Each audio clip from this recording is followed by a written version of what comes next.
আমরা যদি ওই পুলিশের নির্যাতনই হই আবার, যেহেতু 16 বছরের ঘা, এই ওয়াদা আজকে করতে হবে। যেন ভাবে যেন আমরা যেভাবে আজকে এত যান এত মাল ক্ষতি করে এই পরিস্থিতিতে এসেছি, আবার যেন পরবর্তীতে এই ঘটনায় যদি সম্মুখীন হই তাহলে সব অর্জন বৃথা যাবে আমাদের। হ্যাঁ, যে পরে যেন আমাদের কি করণীয় আমরা নিজেরা সবাই মিলে, আমাদের যত বাধা আসুক আমরা যদি এক থাকি সব আমরা ঠিক করব। কিন্তু পরবর্তী দিক নির্দেশনাটা আমরা যেন সবাই স্মরণ করি, যেন পুলিশের, যেন কোনো বাহিনীর, যেন কোনো সন্ত্রাসীর, যেন কোনো চাঁদাবাজির সম্মুখীন আমরা না হই। এই জন্য আমরা আমাদের একাত্মতা দরকার। কি বলেন ভাইজান?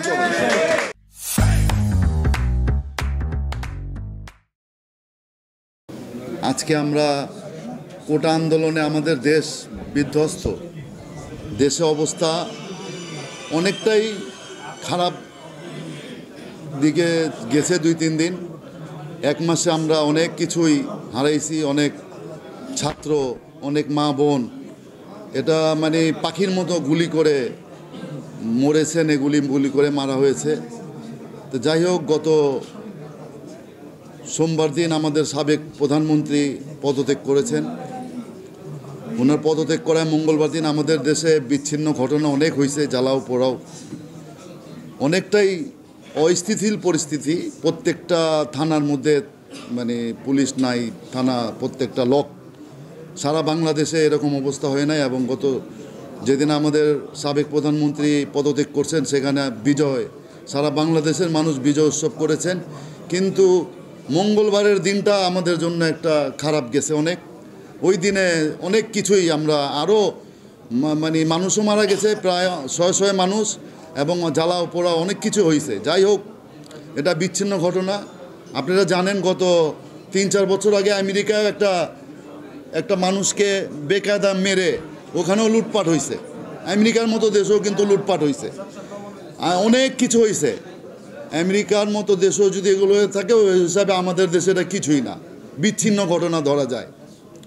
তো গত মঙ্গলবার দিন আমরা মোটামুটি অনেকটা শান্তভাবেই এই মার্কেটে গেছি। আমি সবসময় মৌলভীবাজার মুখে থাকি, আসা যাওয়া করি, এতে অনেকজনের সুবিধা অসুবিধা হয় আমার আসা যাওয়া।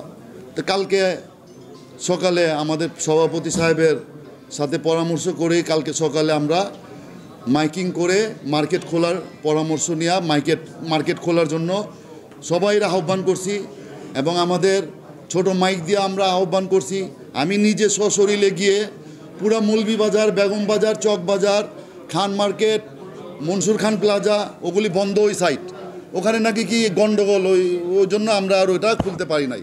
কিন্তু এইদিকে এই বেইজে যত দোকান সব আমি আমাদের নেতৃবৃন্দ সশরীরে গিয়া নিজেরা গিয়ে ওটা খুলে দিছি। অনেকজন বলছে যে আপনারা দায়িত্ব নেবেন, আমরা খুললে আমাদের ক্ষতির দিবেন। আমি কই দিমু, আপনারা দোকান খুলেন।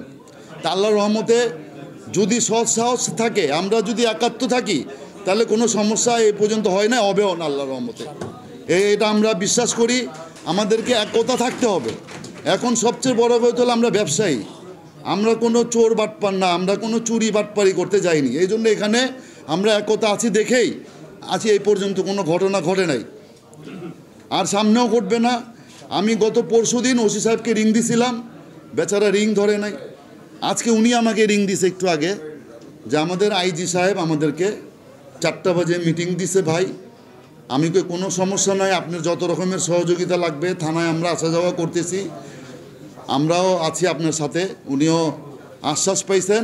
আমরা যদি ওই পুলিশের নির্যাতনই হই আবার, যেহেতু 16 বছরের ঘা, এটা যেন আর বিগত দিনে না হয়, এই ওয়াদা আজকে করতে হবে। যেন ভাবে যেন আমরা যেভাবে আজকে এত যান এত মাল ক্ষতি করে এই পরিস্থিতিতে এসেছি, আবার যেন পরবর্তীতে এই ঘটনায় যদি সম্মুখীন হই তাহলে সব অর্জন বৃথা যাবে আমাদের। হ্যাঁ, যে পরে যেন আমাদের কি করণীয় আমরা নিজেরা সবাই মিলে, আমাদের যত বাধা আসুক আমরা যদি এক থাকি সব আমরা ঠিক করব। কিন্তু পরবর্তী দিক নির্দেশনাটা আমরা যেন সবাই স্মরণ করি, যেন পুলিশের, যেন কোনো বাহিনীর, যেন কোনো সন্ত্রাসীর, যেন কোনো চাঁদাবাজির সম্মুখীন আমরা না হই। এই জন্য আমরা আমাদের একাত্মতা দরকার। কি বলেন ভাইজান? সবাই একাত্মতা থাকবো, একাত্মতা থাকে আমরা এই সমস্যার সমাধান করব ইনশাআল্লাহ। আমি আপনাদের পাশে সব সময় আগে ইলেকশন আপনাদের নির্বাচিত একজন আমাদের মৌলভীবাজারে যে সবাই বলছেন এটা একটা মাদার সমিতি, আসলে মৌলভীবাজার ব্যবসায়ী সমিতি একটা নির্বাচিত সমিতি সব সময়। এখন আপনাদের ভোটে আমরা নির্বাচিত, আপনাদের ভোটে নির্বাচিত, আমাদের একটা সৎ সাহস আছে এখানে আমাদের কথা বলার। যা যে কোনো সরকারের সাথে বলেন, সংস্থার সাথে বলেন, প্রশাসনের সাথে বলেন, আইন শৃঙ্খলা বাহিনীর সাথে কথা বলার মতো আমাদের ক্ষমতা আছে, যেন আমরা নির্বাচিত। এজন্য আপনারা আমাদের সাথে থাকবেন। আমি আপনাদেরকে নিয়ে, আমাদের সভাপতি সাহেব আছে আমাদের সাথে, আমাদের সেক্রেটারি সাহেব আছে, আমাদের কার্যকরী পরিষদের সবাই আছে।